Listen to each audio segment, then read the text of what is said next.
नमस्कार, ABP news देख रहे हैं आप और मैं हूं आपके साथ शीरीन। आज देश में बीजेपी का परचम लहरा रहा है। यूपी बिहार से लेकर एमपी और महाराष्ट्र जैसे राज्यों में उसकी सरकार है। पूर्वोत्तर में भी कमल खिल चुका है और बंगाल में भी उसने जीत का स्वाद अच्छे से चखा है। तो अब पार्टी का अगला टारगेट क्या है? पार्टी राष्ट्रपति और उपराष्ट्रपति पद के अपने उम्मीदवारों के नाम का भी ऐलान कर चुकी है। तो फिर बीजेपी का अगला मिशन क्या है? आपको जवाब मिलेगा हमारे इस खास शो दक्षिण विजय में।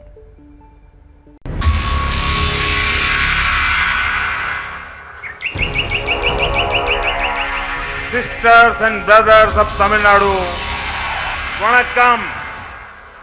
तेलंगाना का विकास, चौतरफा विकास भारतीय जनता पार्टी की पहली प्राथमिकताओं में से एक है। तो 2G, 3G, 4G सारा आपके तमिलनाडु के अंदर है। कैसे? 2G मतलब मारन परिवार की 2 पीढ़ियां, 3G मतलब करुणानिधि परिवार की 3 पीढ़ियां और 4G मतलब गांधी परिवार की 4 पीढ़ियां। सुप्रीम कोर्ट के जजमेंट के नाम से भगवान अयप्पा के भक्तों पर दमन न करे।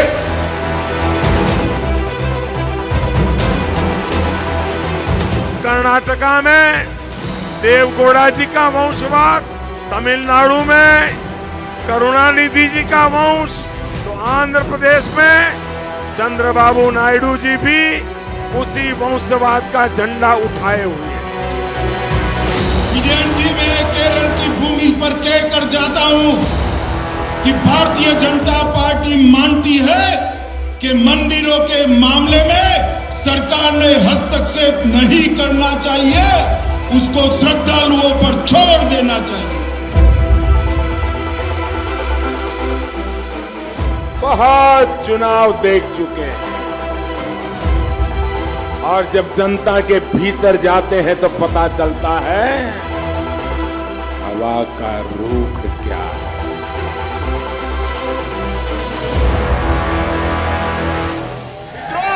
आज मैं भाग्यनगर हैदराबाद में खड़ा हूं। पूरा देश जानता है सरदार पटेल न होते तो आज हैदराबाद भारत का हिस्सा न होता। हर चुनौती को कह रहे हैं, दम है तो हमें रोक लो।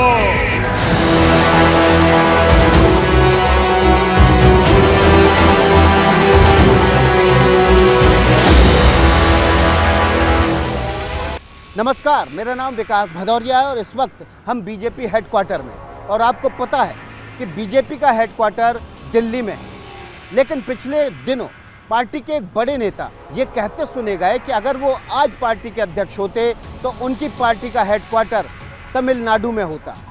आप जानते हैं ये नेता कौन है, और इस नेता की बातों से पार्टी की महत्वाकांक्षा साफ साफ झलकती भी है। ये नेता पार्टी के पूर्व अध्यक्ष और आज के गृह मंत्री, देश के गृह मंत्री अमित शाह हैं।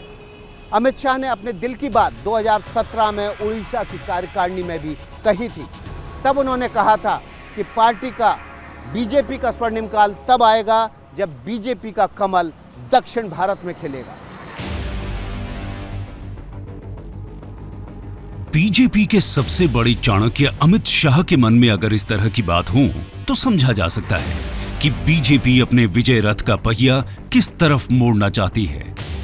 उत्तर भारत में लगातार जीत, पूर्वोत्तर में अपनी सशक्त मौजूदगी, बंगाल की बंजर जमीन को अपने लिए उपजाऊ बनाने और ओडिशा में नई जमीन तलाशने और महाराष्ट्र में फिर से सत्ता पाने के बाद उसकी नजर अब विंध्य से आगे की है।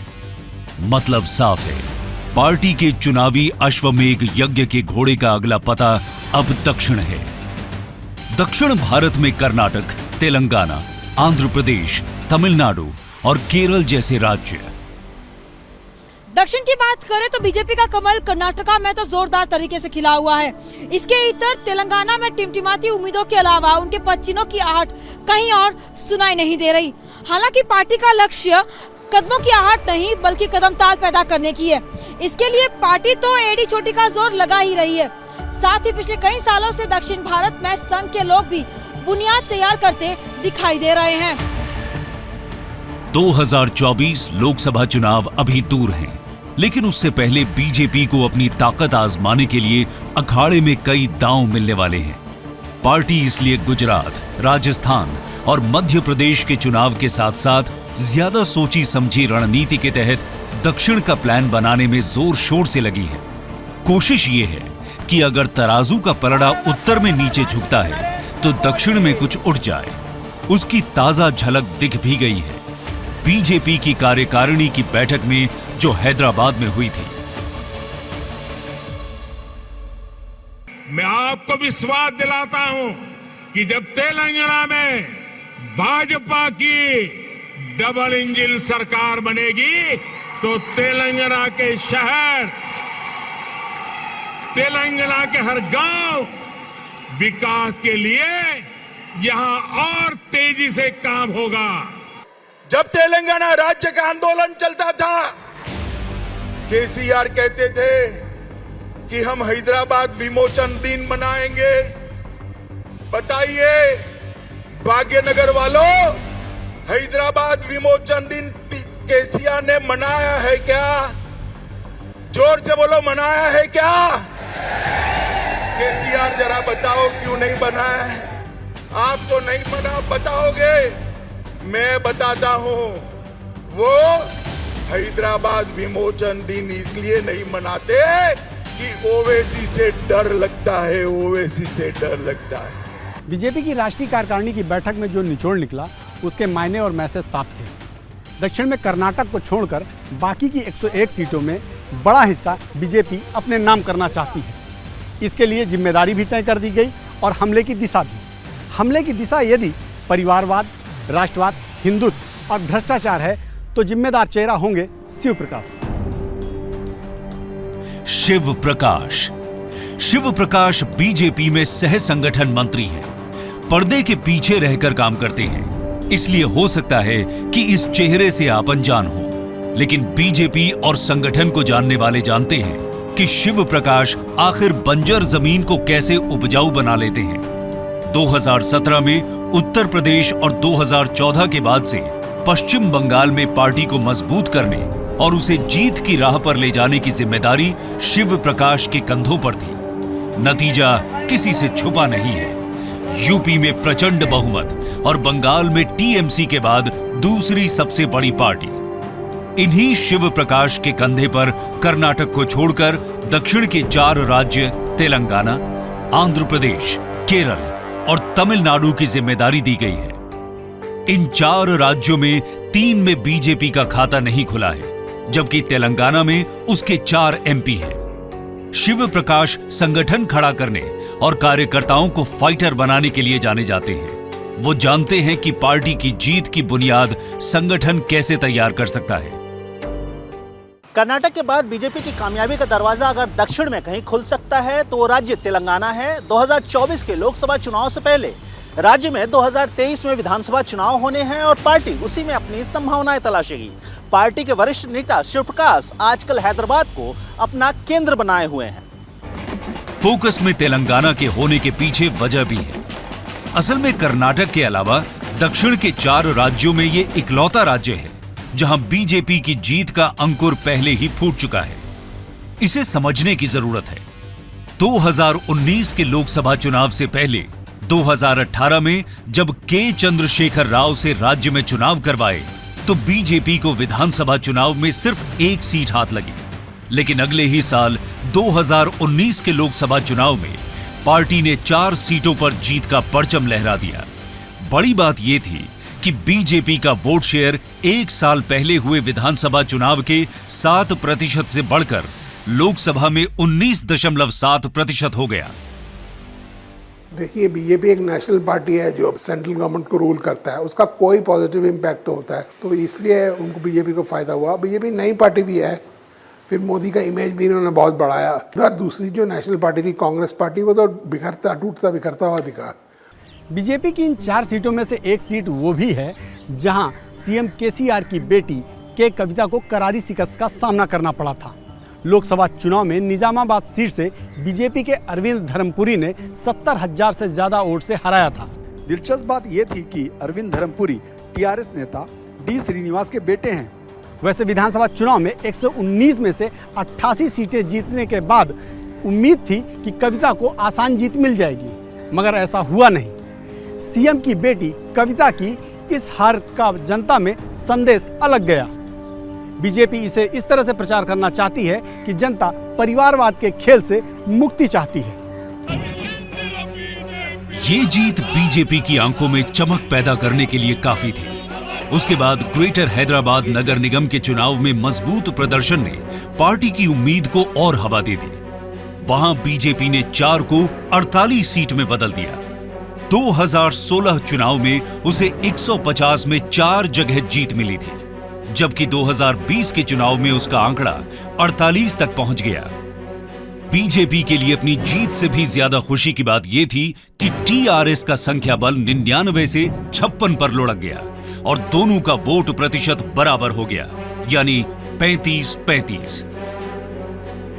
हम 4 सीटों पर थे और हम कई गुना आगे बढ़कर के आए हैं और वो कई गुना घटे हैं। यह इस बात को बताता है कि आने वाला विधानसभा का चुनाव वह भी कमल खिलेगा और मोदी जी के विकासवाद को मुहर लगाने के लिए तेलंगाना की जनता भी आतुर है। बीजेपी ने अपना वोटर टेस्ट किया, वो पहली बार आए इतना बड़ा, वो तो नेशनल इलेक्शन जैसे लग रहा था तो म्यूनसिपैलिटी का इलेक्शन, तो उनके बड़े नेता आए और बीजेपी को काफी एक्सपीरियंस हुआ होगा। क्या है एक्चुअल हालात है तेलंगाना में? तेलंगाना में बड़ा नेता है ईटेला राजेंद्र। केसीआर सरकार में मंत्री थे, आजकल बीजेपी में है। केसीआर को छोड़ने के बाद में उन्हें हुजूराबाद सीट में उपचुनाव में लड़े थे, उन्हें भी जीत भी मिली है। अब पार्टी का झंडा बुलंद करने का जिम्मेदारी उन्हें है। बीजेपी उम्मीद हो गई कि चुनाव के पहले ईटेला राजेंद्र के साथ साथ और 7 लोगों को लेके आके पार्टी का विधायक संख्या बढ़ गया जाता है और पार्टी जैसे राजेंद्र का नेताओं को ये मैसेज देना चाहती है जिसका खद्र पार्टी में नहीं है, उन लोगों को बीजेपी का दरवाजा खुला है। जनमा तेलंगाना प्रबंधनमा तेलंगाना इज माय बादशाह। इसी पारिश में राजने वाले टीआरएस। बीजेपी की इस उम्मीद के पीछे केसीआर का शासन है। तेलंगाना राज्य जब से वजूद में आया है, वहां पर केसीआर की सरकार है। बीजेपी को लग रहा है कि इस बार माहौल एंटी इनकम्बेंसी का होगा और उसे इसका फायदा मिल सकता है। इसलिए जब बीजेपी की राष्ट्रीय कार्यकारिणी की बैठक हुई तो पार्टी को अच्छे से पता था कि बैठक के अलावा करना क्या है। पीएम मोदी की तरफ से हैदराबाद को भाग्यनगर कहना और फिर योगी आदित्यनाथ के भाग्य लक्ष्मी मंदिर जाने की बात को पार्टी के मिशन दक्षिण से अलग करके नहीं देख सकते। Bharatiya Janata Party's South mission is very clear. We are working on 3 fronts. 1, to highlight the misgovernance of CM KCR and his incompetence to run this state for the last 2 terms. Number 2, the financial irregularities, corruption, which are at the highest, at the peak in this administration's rule in the state. Number 3, his disconnect with the masses and his family rule, the dynastic rule, which is actually undermining the democracy of this state. BJP Telangana में social engineering पर भी काम कर रही है। राज्य में 19 SC और 12 एसटी सीटें हैं। बीजेपी दलित बंधु योजना में टीआरएस सरकार की खामियों को मुद्दा बनाकर केसीआर को घेरने की तैयारी कर रही है। बीजेपी की ये रणनीति अगले चुनाव में टीआरएस का खेल खराब कर सकती है। आरोप है कि टीआरएस सत्ता में आने के बाद अपने दलित नेताओं को भूल गई। टीआरएस के मुखिया के चंद्रशेखर राव ने दलित मुख्यमंत्री का वादा किया था, जिसको वो सत्ता में आने के बाद पूरी तरीके से भूल चुके हैं। सीएम के चंद्रशेखर राव के सामने बीजेपी की चुनौती बड़ी है। वो बीजेपी पर हमले का एक मौका नहीं छोड़ते। सियासी कड़वाहट इतनी बढ़ गई है कि राव ने लगातार दूसरी बार पीएम मोदी की तेलंगाना यात्रा के दौरान उनसे औपचारिक मुलाकात तक नहीं की। तेलंगाना की सभा में पीएम मोदी ने भी परिवारवाद को लेकर सीएम चंद्रशेखर राव पर निशाना साधा। तेलंगाना के लोग देख रहे हैं कि परिवारवादी पार्टियां किस तरह सिर्फ अपना विकास करती है, अपने परिवार के सदस्यों की तिजोरियां भरती है। इस परिवारवादी पार्टियों को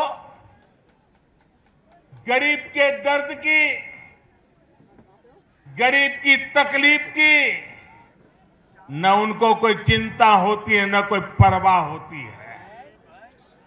इनकी राजनीति सिर्फ इस बात पर केंद्रित होती है कि एक परिवार लगातार किसी भी तरह सत्ता पर कब्जा करके लूट सके तो लूटता रहे।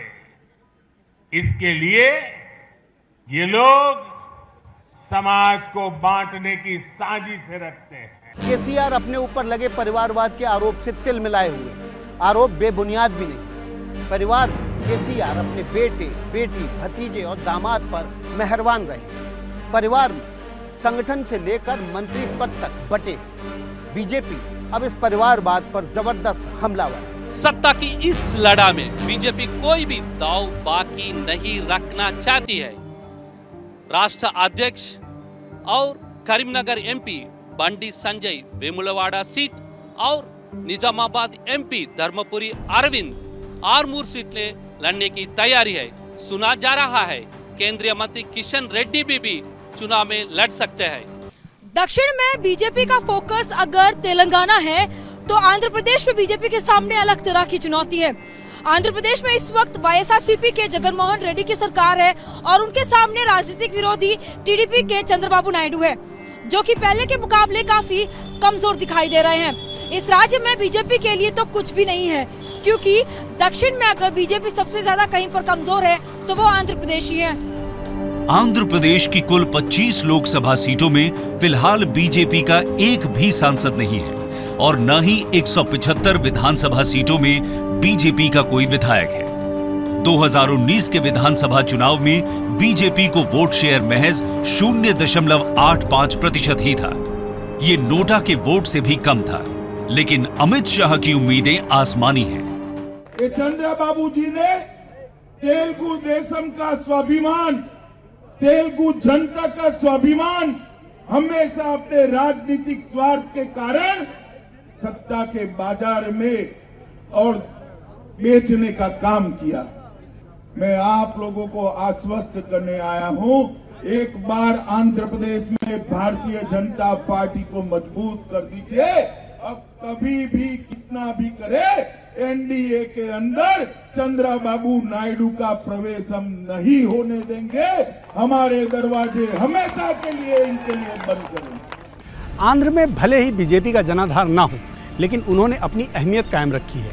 खबर है कि जगनमोहन रेड्डी आंध्र में किसी गठबंधन के बदले सिर्फ बीजेपी का साथ चाहते हैं।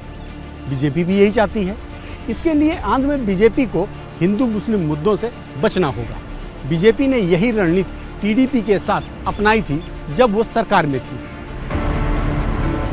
खबर है कि राष्ट्रपति चुनाव में टीडीपी ने एनडीए की उम्मीदवार द्रौपदी मुर्मू का समर्थन किया है, यानी टीडीपी ने नीतिगत मुद्दों पर बीजेपी से समझौते का दरवाजा खुला रखा है। आंध्र में जगनमोहन रेड्डी की सरकार हो या फिर चंद्रबाबू नायडू की टीडीपी सरकार, दोनों ही सूरत में बीजेपी किसी एक के साथ हाथ मिलाकर अपने विकल्प खुले रखना चाहती है। भले ही आंध्र में अपने दम पर बीजेपी चुनावी जीत न हासिल कर सके, लेकिन इस फॉर्मूले से बीजेपी को एक नई ताकत जरूर मिलेगी। टीडीपी का कुछ भविष्य मेरे को दिख नहीं रहा, क्योंकि वो उनके जो लोग हैं एक आस्ते आस्ते करके बीजेपी में चले जा रहे हैं। Jaganmohan Reddy is forced to be with BJP and because of different reason. जैसे उनके अगेंस्ट बहुत केसेस हैं, तो उससे वो चाहते हैं कि बीजेपी के साथ रहे वो। बीजेपी ने 1999 में टीडीपी के साथ गठबंधन कर लिया था और उस गठबंधन को 9 सीटें मिली थी। उसी साल तमिलनाडु से उसके 4 सांसद लोकसभा पहुंचे थे। ये दोनों राज्यों में उसका अब तक का सर्वश्रेष्ठ प्रदर्शन है। लेकिन आज की हालत ये है कि इन दोनों ही राज्यों में पार्टी का हिंदुत्व का मुद्दा देश के बाकी हिस्सों की तरह कामयाब नहीं रहा है। ऊपर से दक्षिण के राज्यों में बीजेपी के पास मजबूत नेताओं की कमी है। इसलिए इस बार बीजेपी को अगर अपने दक्षिण मोर्चे को कर्नाटक से आगे ले जाना है तो उसे इन चुनौतियों को पार करना होगा। बीजेपी के लिए आंध्र प्रदेश जैसी हालत तमिलनाडु में भी है, लेकिन तमिलनाडु का राजनीतिक समीकरण कुछ और है। यहां बीजेपी ने 2021 का विधानसभा चुनाव एआईएडीएमके के साथ मिलकर लड़ा और बीजेपी ने 234 सदस्यों वाली विधानसभा में अपने 4 विधायक जिताकर भेजे। बीजेपी के लिए यहां 20 साल का सूखा खत्म हुआ। अब बीजेपी यहां पर अपने लिए सफलता के और जीत के नए दरवाजे खुलते हुए देखना चाहती है।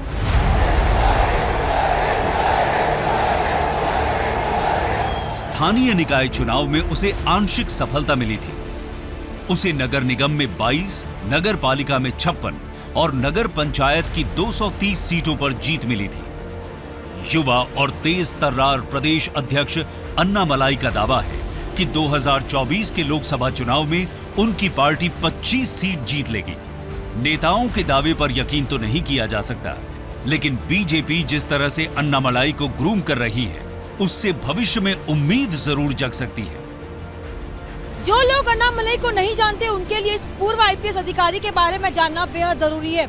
पहले इंजीनियरिंग की और उसके बाद यूपीएससी की परीक्षा पास कर वे कर्नाटक कैडर के आईपीएस अधिकारी बने। 2013 में उनकी पहली पोस्टिंग हुई और 2019 में उन्होंने अपने पद से इस्तीफा दिया। 2020 में वे तमिलनाडु के बीजेपी के उपाध्यक्ष बने और अब वे अध्यक्ष पद संभाल रहे हैं। तमिलनाडु में बीजेपी पहले के मुकाबले, जब अडवाणी जी के टाइम पे का हो या बंगारू लक्ष्मण जी का टाइम है, उनसे कहीं ज़्यादा अब ऐसा लग रहा है कि थोड़ा बहुत अपना घुसपैठ बनाने में कामयाब हो गया है। जो अभी जो तमिलनाडु के जो बीजेपी चीफ बने हैं, पुराने पुलिस अफसर हैं और काफ़ी एग्रेसिव हैं, तो थोड़ा बहुत लोकप्रियता उनकी खुद की भी बन रही है। तो इससे अनुमान ये लगाया जा सकता है कि बीजेपी पहले से कहीं अच्छा तमिलनाडु में करेगा। वैसे विधानसभा चुनाव में पार्टी के प्रदर्शन की बात करें तो 2021 के चुनाव में बीजेपी का वोट प्रतिशत सिर्फ 2.62% ही था। राज्य में फिलहाल बीजेपी का कोई सांसद नहीं है, लेकिन तमिलनाडु का सियासी खेल दिलचस्प है और बीजेपी की उस पर उम्मीद भरी नजर भी है।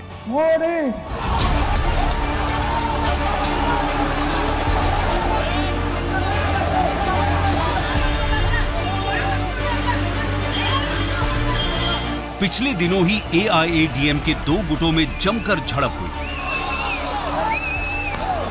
इस झड़प में एक गुट पनीर सेल्वम का था तो दूसरा गुट पलानी स्वामी का।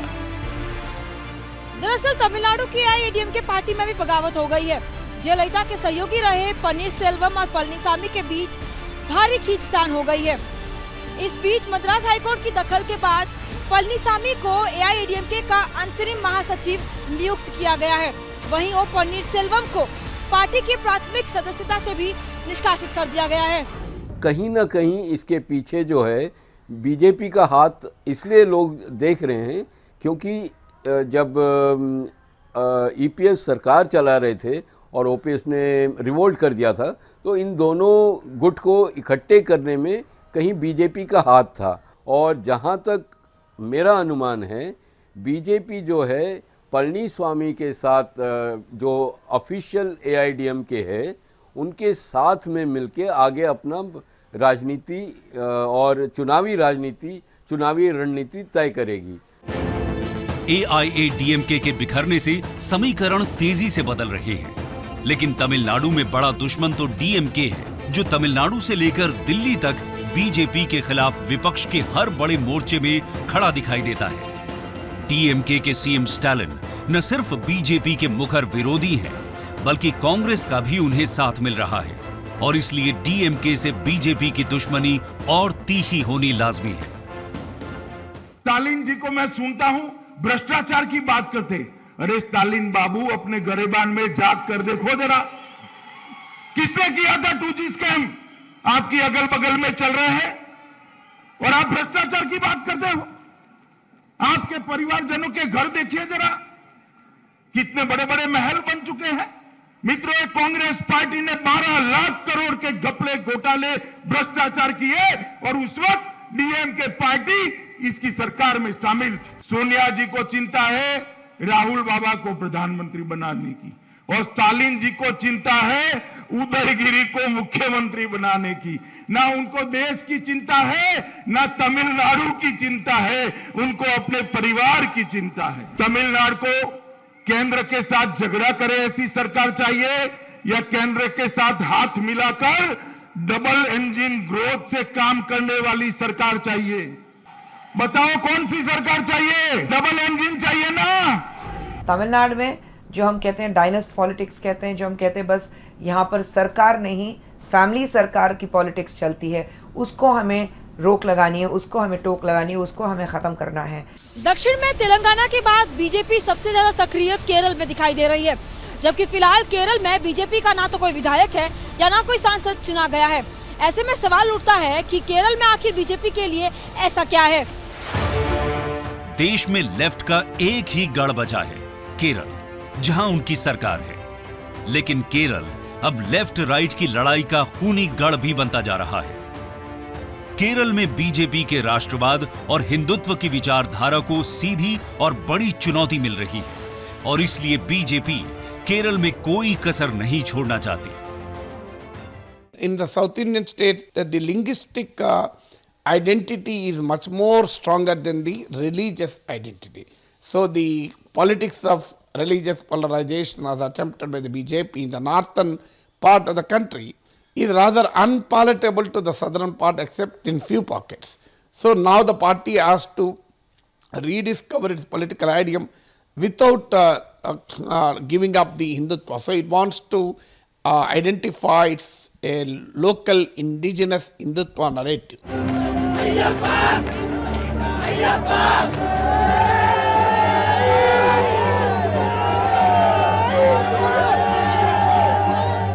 साबरीवाला मंदिर में जब महिलाओं के प्रवेश को लेकर जब हंगामा शुरू हुआ तो बीजेपी ने खुलकर नाराज लोगों का साथ दिया। सुप्रीम कोर्ट के आदेश के बाद तो बीजेपी खुलकर सामने आ गई। मैं केरल की कम्युनिस्ट सरकार को और उसके मुख्यमंत्री को चेतावनी देने आया हूं। सुप्रीम कोर्ट के जजमेंट के नाम से भगवान अय्यप्पा के भक्तों पर दमन न करे। मैं कई ऐसे जजमेंट कोर्ट कर सकता हूं जिसका अमल ही नहीं हो पाया। जलीकट्टू का जजमेंट जिसका अमल नहीं हो पाया, मस्जिदों पर अजान माइक से न बजाने का जजमेंट जिसका अमल नहीं हो पाया, दही हांडी पे हाइट रिस्ट्रिक्ट करने का जजमेंट जिसका अमल नहीं हो पाया, बनारस के अंदर सिया सुन्नी कब्रिस्तान का विवाद जिसका अमल नहीं हो पाया, भगवान पद्मनाभ स्वामी के 7वें भंडार को खोलने का जजमेंट जिसका अमल नहीं हो पाया।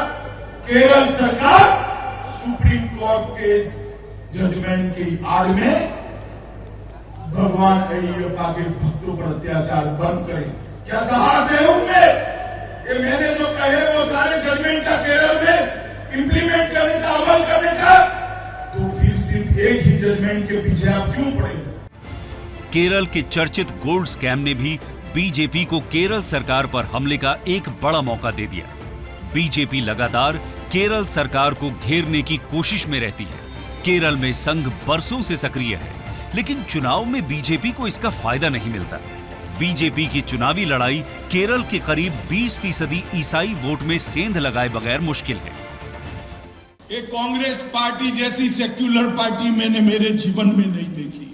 यहाँ पर तो मुस्लिम लीग के साथ गठजोड़ करते हैं, बंगाल में पीरजादा के साथ गठजोड़ करते हैं और आसाम के अंदर बदरुद्दीन अजमल के साथ गठजोड़ करते हैं जो घुसपैठ कराते हैं, और महाराष्ट्र में शिवसेना के साथ बैठकर सत्ता का सुख भोगते हैं। बीजेपी ने केरल की 6 सीटों पर अपना ध्यान केंद्रित कर रखा है, जिसमें तिरुवनंतपुरम, अतिंगल, पत्तनमथिट्टा, मावेलिक्कारा, त्रिशूर और पालक्काड़ है। इन सीटों पर बीजेपी को सबरीमाला मुद्दे के बाद खासा फायदा हुआ। बीजेपी ने 2021 के विधानसभा चुनाव में 11.3% वोट हासिल किया था, जबकि सीपीआई ने 25.4% और कांग्रेस को 25.1% वोट मिले थे। केरल में बीजेपी चुनाव दर चुनाव मजबूत हो रही है, लेकिन मंजिल अभी दूर दिखाई दे रही है। कुल मिलाकर कर्नाटक को छोड़ बीजेपी के लिए दक्षिण की लड़ाई चुनौतियों से भरी है। लेकिन बड़ी बात यह है कि बीजेपी कहीं पीछे हटती नहीं दिखाई दे रही। परिवारवाद, भ्रष्टाचार, हिंदुत्व और राष्ट्रवाद 4 ऐसे बड़े मुद्दे हैं जिसे बीजेपी दक्षिण में आजमा रही है। बीजेपी की राष्ट्रीय कार्यकारिणी की बैठक में दक्षिण विजय का जो ब्लूप्रिंट तैयार हुआ, उसे अब अमल में लाया जाना शुरू कर दिया गया है। पिछले दिनों बीजेपी ने राज्यसभा के लिए जिन 4 लोगों को नॉमिनेट किया, उनमें केरल के एथलीट पीटी उषा, तमिलनाडु के संगीतकार इलैया राजा, फिल्म बाहुबली लिखने वाले आंध्र के पटकथा लेखक और निर्देशक वी विजेंद्र और कर्नाटक के समाजसेवी वीरेंद्र हेगड़े हैं। बीजेपी एक तरफ राजनीति से दूर रहने वाले दक्षिण की मशहूर शख्सियतों को अपने साथ लाने की कोशिश में है, वहीं दूसरी तरफ दक्षिण की राजनीति में बरसों से जमे सियासी परिवारों पर हमला बोलने की तैयारी कर रही है। तो कर्नाटका में देवगौड़ा जी का वंशवाद फल फूल रहा है, तमिलनाडु में करुणानिधि जी का वंश राजनीतिक धुरी, तो आंध्र प्रदेश में चंद्रबाबू नायडू जी भी उसी वंशवाद का झंडा उठाए हुए हैं। ये वंशवादी नेता सामाजिक न्याय और सेकुलरिज्म की आड़ में, छद्म सेकुलरिज्म की आड़ में भ्रष्टाचार और परिवारवाद में लिप्त है। इन्हें अपने पूर्वजों के नाम पर वोट तो चाहिए, लेकिन जब उन्हीं पूर्वजों के कारनामे खंगाले जाते हैं तो इन्हें मिर्ची लग जाती है। The two-pronged strategy of BJP is to attack regionalism with nationalism, and secondly to create a wedge in the ruling regional parties by countering the family grip over the regional party. It has successfully done in Maharashtra recently by dividing a Shiva Sena. 2014 के चुनावों के बाद BJP ने कई नए record बनाए। BJP ने कई दिग्गजों को परास्त किया। बीजेपी ने कई सियासी किले और गढ़ों को ध्वस्त किया। लेकिन दक्षिण में कर्नाटक को छोड़ दें तो बीजेपी मोटे तौर पर बाकी 4 राज्यों में किलों को भेद नहीं पाई और ये तमाम 4 राज्य अभी भी अभेद्य बने हुए हैं। बीजेपी अब दक्षिण विजय के जरिए इन किलों को भेदना चाहती है। केंद्र में कांग्रेस कमजोर है और क्षेत्रीय पार्टियां हवा के रुख के हिसाब से अपना रुख बदलने में माहिर हैं। इसलिए बीजेपी का ये सपना कब पूरा होगा ये कहा नहीं जा सकता। लेकिन जिस तरह से बीजेपी अपनी तैयारियां कर रही है, ये कहा ज़रूर जा सकता है कि 2024 के लोकसभा चुनाव के बाद बीजेपी नेता ये गाना गुनगुना रहे होंगे। गाना कौन सा है? देर लगी आने में तुमको, शुक्र है तुम आए तो, आस ने दिल का साथ न छोड़ा, थोड़ा हम घबराए तो।